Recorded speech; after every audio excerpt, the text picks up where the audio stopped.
Hi, everyone. Welcome to day 26 of the Learn How to Study Abroad in 30 Days series. In today's video, we're going to take it a little bit more serious, and we are talking about homesickness while studying abroad. I know that this is something that a lot of students struggle with, and particularly if this is your first time away from where you've grown up, or even if it's just kind of your first time away from your friend group, from your family for a long time. So we're going to talk about some of the ways to tackle homesickness while you are studying abroad. Let's go ahead and dive in now. So for day 26 of our series, we are tackling homesickness. Now, with this particular topic, I know that it is very important to students, and this is something that I feel people don't talk about enough. I know that just from my experience of studying abroad for so long myself, and also now working with so many students and just kind of understanding how the industry works, is that there definitely is a overall industry marketing machine to just sell the idea of study abroad is great and it's going to change your life and you get to go to this beautiful place and you're doing all these exciting things. If you have watched this series or if you've watched other videos on my channel, you know that that is partially true. That I always like to say that as well, to be positive, and it is going to be a life-changing experience. But on the flip side of that, there is a lot that comes with study abroad that is not so positive, and I feel that I would be doing a disservice as your study abroad coach and just as someone who is passionate about it but has also experienced a lot of these things to not tell the truth on this. And so homesickness is very real. However, it is different for everyone. So with homesickness, it really just depends on who you are. It depends on if you've had an experience where you've been away from home before. Maybe this is your first time. But one of the reasons why homesickness is so hard is because in a lot of ways you feel very guilty about it. And so I want to just drill down into this a bit more, is that you feel guilty because you're like, why should I be feeling homesick? I've gotten this amazing opportunity. I am in this brand new place. I'm in this beautiful location. I've got a chance to meet new people, and I should just be grateful.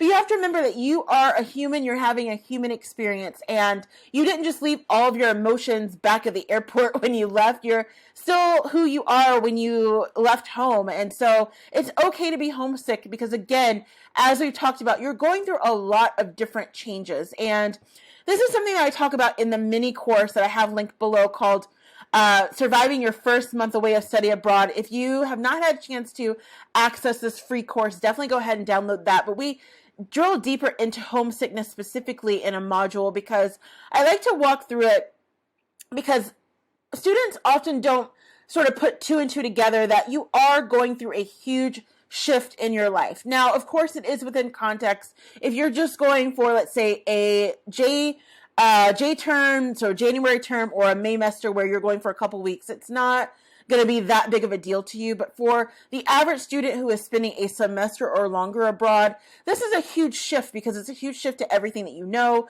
You're in a brand new place. You may be having to overcome a language barrier. There's so many different things. And in a lot of ways, you feel like, well, I've been able to get through things before, or if I just get enough sleep, I'll work on it or whatever. But you have to be able to temper all of that together. And so that's why it can be so hard, because you're constantly trying to compare and say, well, I should be happy about this, and you feel almost guilty for feeling homesick, but it is a totally normal feeling, and I want you to be able to press into that. And in the mini course, we talk more about that. So definitely go ahead and access that free mini course linked below.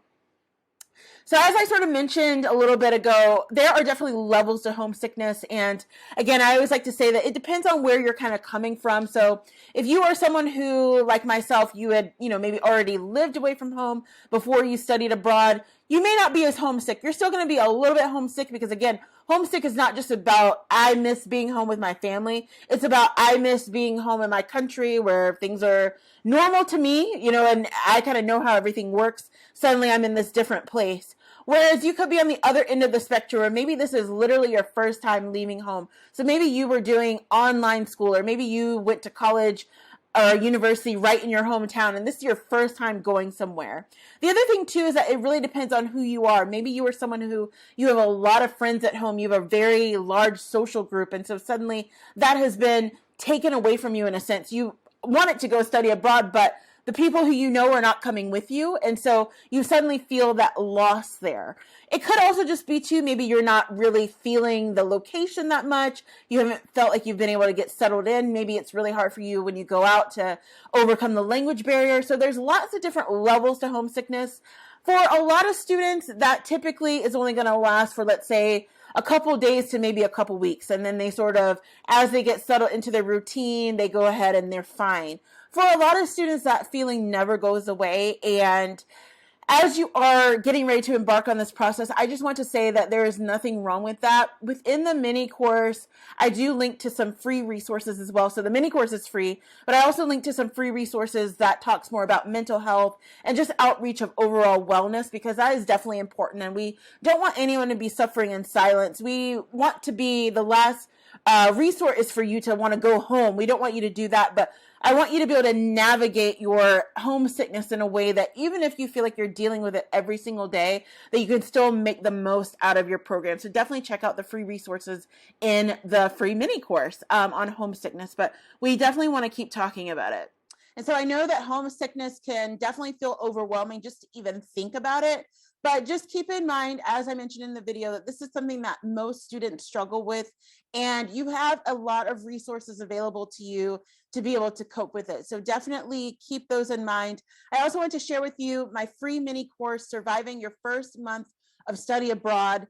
This is available in the link below, and it is a kind of all-encompassing course to take you through what your first month away might look like. So we talk about getting settled and adjusted. Then we talk about how you actually go about doing some budgeting for your study abroad first month away in particular. As you're sort of getting started, you don't want money to just be flying out of the window.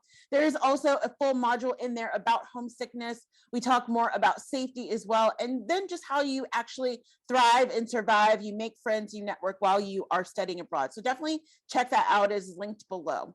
With that being said, I hope that this video was encouraging for you as you begin to move forward and think about what your study abroad experience might look like, but also how you might tackle your homesickness. I will see you tomorrow for day 27.